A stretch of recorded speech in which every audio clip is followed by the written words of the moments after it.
చూడండి ఇక్కడ ఎంత ఫోర్స్గా వాటర్ వస్తుందో.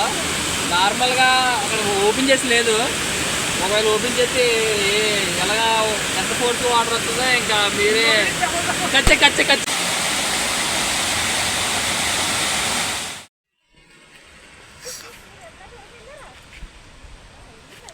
బాబు అది ఎక్కడికి వెళ్ళాడు కాదు, ఆ ఎం కాలేజ్ కానీ బాబు అట్లా కానీ రేపు. Hi guys, welcome back to my channel. ఈరోజు అయితే జాలంపల్లి రిజర్వాయర్కి అయితే వచ్చాం. లాంగ్ వీడియో పెట్టి చాడలేదు కదా. ఇంతకుముందు అయితే కళ్యాణంలో డ్యామ్ దగ్గరికి వెళ్ళాం, అది వీడియో షార్ట్ వీడియో పెట్టాను, లాంగ్ వీడియో పెట్టలేదు. జాలంపల్లి అయితే ఇది లాంగ్ వీడియో పెడుతున్నాను. ఇది ఎక్కడుందంటే రావికాతం మండలం నుంచి వచ్చాం మేము. లోపల రావికాతం మండలం నుంచి వచ్చిన తర్వాత కింతల నుంచి దగ్గర ఒక 5 km 10 km ఉంటుంది. సరే, ఇదంతా ఎలా ఉంటుందో చూపిస్తాను మీకు. సరే,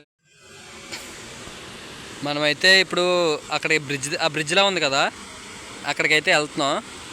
అక్కడ నుంచి వ్యూ ఎలా ఉందో చూపిస్తాను.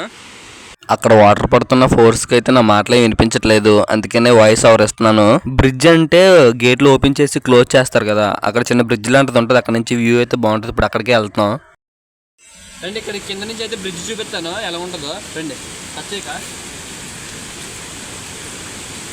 యాక్చువల్లీ ఇక్కడైతే నార్మల్గా నడిచేస్తున్నాం, కానీ రియాలిటీలోకి వస్తే మామూలుగా భయం వేయలేదు ఈ బ్రిడ్జ్ మీదకి వచ్చేసరికి.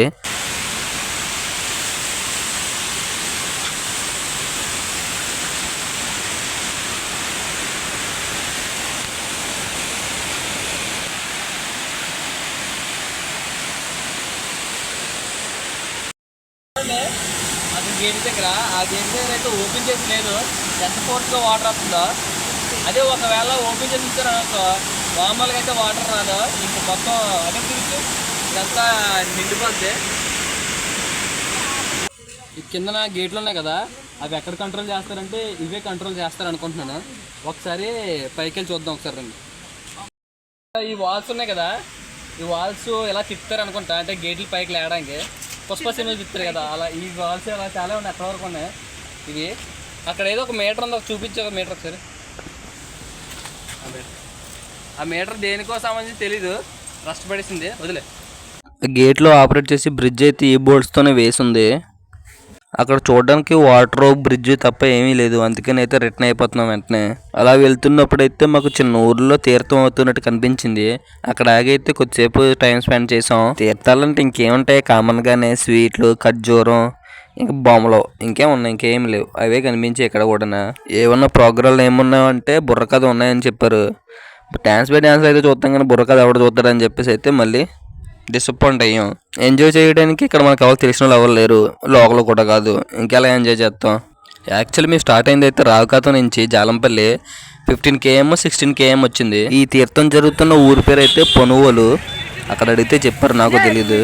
ఖాళీగా అటు ఇటు తిరగడం ఎందుకు అని చెప్పి నూడిల్స్ తినడానికి అయితే వచ్చాం.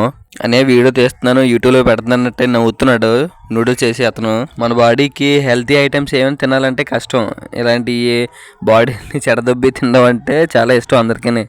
మీకే కదా, నాకు కూడా ఇష్టమే నూడిల్స్ అంటే. మేమైతే మొత్తం 6 వెళ్ళాం. 3 ఫుల్లు చెప్పి 1/2 చేయమన్నాం. ఫైనల్గా అయితే చేసి అయితే ఇచ్చేసాడు.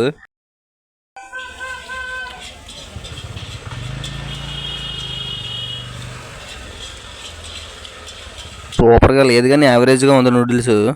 మళ్ళీ అలా వస్తూ చాటు పానీపూరి అమ్ముతున్నాడు బడ్డీ దగ్గర. మళ్ళీ అక్కడైతే ఆగాం తిందామని. నూడిల్స్ నుంచి చాట్ దగ్గరకు వచ్చేసరికి చీకటి పడిపోయింది, చూసారా? అంతకు టైం ఉంది మధ్యలో. ఫస్ట్ అయితే చాట్ తీసుకున్నాం అందరం. ఇలాంటి చాట్లు పానీపూరీలు అమ్మే వాళ్ళు అయితే రాజస్థాన్ వాళ్ళే కనిపిస్తారు ఎక్కువ, మన వాళ్ళు అవ్వలో కనిపించరు. ఇక్కడ కూడా ఆడే ఉన్నాడు. ముందైతే బఠానీలు, ఉల్లిపాయలు ఇవన్నీ కలిపేసి అయితే టేస్ట్ చూస్తున్నాం. ఫస్ట్ ఒక కప్పు